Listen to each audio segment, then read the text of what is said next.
الشيطان الرجيم بسم الله الرحمن الرحيم وهو الذي يرسل الرياح بشرا بين يدي رحمته إلى آخره صدق الله مولانا العظيم الصلاة والسلام عليك سيدي يا رسول الله الصلاة والسلام عليك يا سيدي يا رسول الله وعلى آلك وأصحابك سيدي يا حبيب الله وعلى وصحابك يا سيدي يا حبيب الله الصلاة والسلام عليك سيدي يا نبي الله الصلاة والسلام عليك يا سيدي يا نبي الله وعلى آلك وأصحابك سيدي يا محمد رسول الله صلى الله عليه وسلم وهو الذي يرسل الرياح بشرا بين يدي رحمتي اور وہی اللہ ہے جو ہواؤں کو بھیجتا ہے خوشخبری سناتے ہوئے اس کی رحمت کے آگے حتی اذا اقلت سحابا ثقالا یہاں تک کہ جب وہ بھاری بادل اٹھا لاتی ہیں سقناہ لبلد میت ہم اس کو چلاتے ہیں بنجر حصے کی طرف فانزلنا به الماء فاخرجنا به من كل الثمرات پس ہم اتارتے ہیں اس پانی کو پس ہم نکالتے ہیں اس کے ذریعے ہر طرح کے پھل پھول كذلك نخرج الموتى اسی طرح ہم مردوں کو نکالیں گے لعلکم تذکرون تاکہ تم نصیحت حاصل کرو اللہ رب العزت جل وعلا نے اپنی بے شمار نعمتوں میں سے ایک نعمت ہوا کا اس آیت کریمہ میں ذکر فرمایا۔ ہوا اللہ رب العزت کی بہت بڑی پرانی مخلوق ہے اور مضبوط ترین یہ اللہ رب العزت کی مخلوق ہے جو سمندروں اور ہواؤں کا رخ بدل دیتی ہے، پہاڑوں کو کھیڑ کے رکھ دیتی ہے۔ حضرت عبداللہ بن عباس غالباً فرماتے ہیں کہ اللہ تعالیٰ نے آٹھ طرح کی ہوائیں پیدا فرمائی ہیں، 4 عذاب والی ہیں اور 4 رحمت والی ہیں ہوائیں۔ آصف قاصف، آصف عین کے ساتھ، آصف قاصف سرسر اور عقیم، یہ 4 عذاب والی ہوائیں ہیں اور 4 رحمت والی ہوائیں ہیں۔ مبشرات، ناشرات، زاریات، مرسلات، یہ 4 رحمت والی ہوائیں ہیں۔ یہ اللہ رب العزت جل وعلا کی بہت بڑی نعمت ہے کہ اس نے اس جہان کو پیدا کرنے کے بعد یوں ہی نہ چھوڑ دیا بلکہ اس کی آبادی کے وسائل و اسباب پیدا فرمائے۔ یہ ہوا کبھی تیز چلتی ہے کبھی دھیرے چلتی ہے، جیسے مناسب ہو پروردگار چلاتا ہے۔ کعب احبار فرماتے ہیں کہ اگر 3 دن تک ہوا نہ چلے تو یہ زمین کا حصہ ویسے ہی گل سڑ جائے، ختم ہو جائے۔ تو ہوا اللہ رب العزت کی کتنی بڑی نعمت ہے کہ وہ پروردگار جب ٹھنڈی ٹھنڈی ہوا چلاتا ہے تو دل کو کیسے فرحت اور سکون ملتا ہے۔ فرمایا وہ ہوائیں رحمت والی ہم چلاتے ہیں جو بھاری بادلوں کو اٹھا کے لاتی ہیں، جو تمہارے اوپر بارش برساتی ہیں۔ وہ ہوائیں آتی ہیں، سب سے پہلے اللہ کی رحمت کی خوشخبری سناتے ہیں، اس کے بعد وہ بھاری بادل پانی کے آتے ہیں ہواؤں کے دوش کے اوپر، جس کے ذریعے ہم بنجر زمین کو سیراب کرتے ہیں، خشک زمین کو سیراب کرتے ہیں۔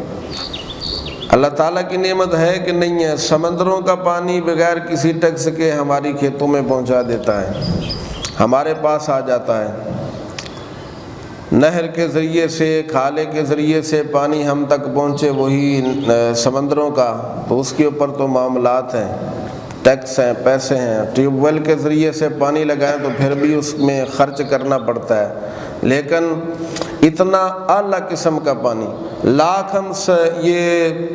نہری پانی لگائیں، نیچے سے پانی لگائیں، جب تک یہ بارشیں نہ ہوں تو کاشتکاری اور زمین کی پیداوار درست نہیں ہو سکتی۔ یہی وجہ ہے کہ چند سال اگر بارشیں نہ ہوں تو قحط سالی کا سلسلہ پیدا ہو جاتا ہے۔ تو بارش اللہ رب العزت کی بہت بڑی نعمت ہے، جس کی وجہ سے پروردگار جل والا زمین سے یہ ہر طرح کی ہماری غذائیت کا اہتمام فرماتا ہے۔ فرمایا یہ بھاری بادلوں کو ہوائیں اٹھا کر لاتی ہیں۔ اس کا مطلب یہ ہے کہ ہوا پانی نہیں بنتا، ہوا پانی یہ سمندر کی جو بھاپ ہوتی ہے وہ پانی ہوتا ہے، ہوا اس بھاپ کو اٹھا کر لاتی ہے۔ سائنس کا یہ نظریہ ہے نا کہ یہ ہوا پانی بن جاتا ہے۔ سمندر کی بھاپ وہ پانی ہوتا ہے، ثقیل چیز ہے، ہوائیں اپنے دوش پر ان کو سوار کر کے لاتی ہیں اور ہمارے اوپر پانی برساتی ہیں۔ اتنا بڑا وزن، اتنی بھاری چیز، لیکن اللہ کے حکم سے ایک آن کی آن میں ہم تک وہ پہنچا دیتا ہے، کوئی ٹیکس بھی نہیں لیتا۔ ہوائی جہاز کے ذریعے سے ہم وزن لائے ہیں تو ٹیکس لگتا ہے کہ نہیں لگتا؟ عمرے پہ جائیں، حج پہ جائیں، عقیدت مند حضرات مکہ سے مدینہ شریف سے چیزیں خرید کر کے لاتے ہیں، ہر کوئی کنڈے سے وزن کر رہا ہوتا ہے کہ 22 کلو سے زیادہ نہیں ہونا چاہیے، اس لیے کہ اگر بڑھ گیا تو پھر وہاں پر رشوت دینا پڑے گی یا وہ سامان نکالنا پڑے گا۔ ویسے ایک یہ عجیب سی بات ہے کہ رشوت لگ جائے تو پھر جہاز میں طاقت آ جاتی ہے، وہ وزن اٹھا لیتا ہے۔ اگر رشوت نہ لگے تو پھر جہاز میں طاقت نہیں ہے، وزن نہیں اٹھاتا۔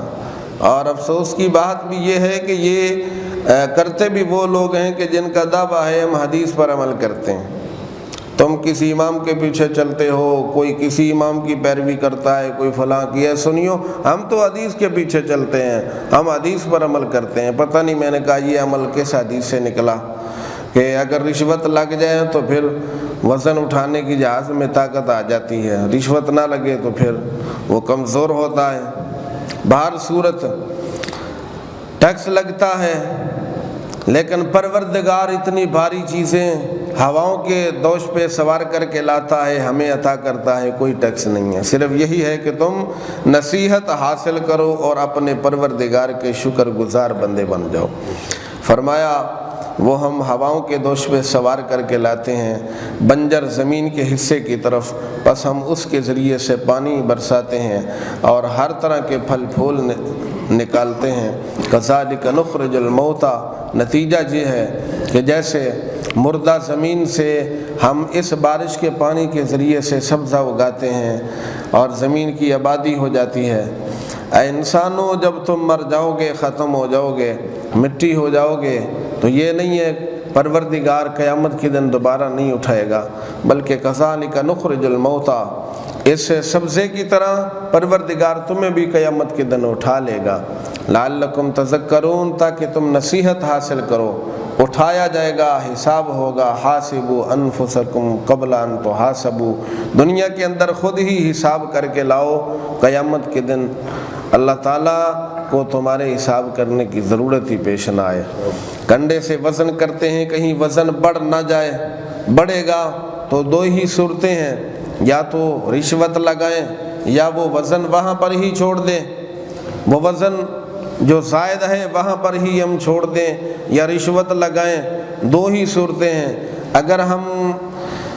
ایسا وزن اٹھا کے لائے اس دنیا سے قیامت کے دن جو ہمارے اعمال سے بڑھ گیا، جس کو ہم اٹھا نہ سکے، تو قیامت کے دن ایسا تو ہو نہیں سکتا کہ ہم کوئی رشوت وہاں پر لگا دیں۔ اللہ فرماتا ہے ملء الارض ذهبا ولو افتدى به اولئک لهم عذاب علیم وما لهم من ناصرین۔ اگر یہ روئے زمین ہی تمہارے پاس سونے چاندی کی ہو، تم فدیہ دینا چاہو کہ اللہ کے عذاب سے بچ جاؤ، تو ایسا نہیں ہو سکتا۔ اور اگر ہم چاہیں کہ قیامت کے دن اس وزن کو ویسے ہی چھوڑ دیں اور اٹھائیں نہ، چل پڑے، تو ایسا تو نہیں ہو سکتا۔ جو دنیا میں یہ زائد وزن کیا ہے اس کا حساب کتاب ہوگا۔ اللہ رب العزت جل وعلا قرآن مجید فرقان حمید سے عبرت حاصل کرتے ہوئے ہمیں اپنی موت کی اور قیامت کے دن اس مالک حقیقی جل وعلا کی بارگاہ میں پیشی کی تیاری کی توفیق نصیب فرمائے۔ میاں محمد بخش رحمۃ اللہ علیہ فرماتے ہیں، فرمایا رحمت دامی پا خدا میرا باغ سکا کر ہر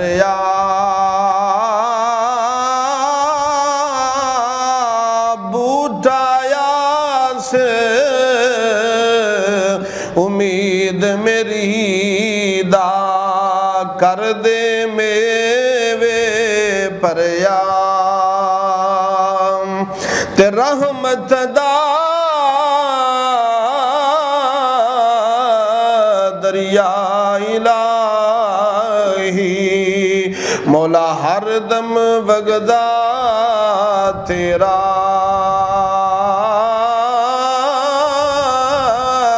ایک قطرہ دے بخشے مینو کم بن جائے میرا آخر دعوانا الحمدللہ رب العالمین اللہم صلی علی سیدنا و مولانا محمد مبارک وسلم علیہ یا اللہ رب العزت جل وعلا ہم سب کو قرآن مجید کی صحیح سمجھ اور اس پر عمل کی توفیق نصیب فرما یا اخلاق عالم دنیا آخرت کی ہر دینی عزت عطا فرما عقائد و اعمال کی اصلاح عطا فرما قبر و حشر جہنم کے عذاب سے اپنی رحمت کی حفاظت عطا فرما یا اخلاق عالم بری موت سے پناہ عطا فرما نزا کی تکلیف سے پناہ عطا فرما نزا کے وقت دیدار مصطفیٰ عطا فرما قبر میں آقا علیہ السلام کی پہچان نصیب فرما اسلام پر زندگی ایمان پر موت نصیب فرما صلی اللہ تعالی علی خیر خلقہ محمد و آلہ و اصحابہ اجمعین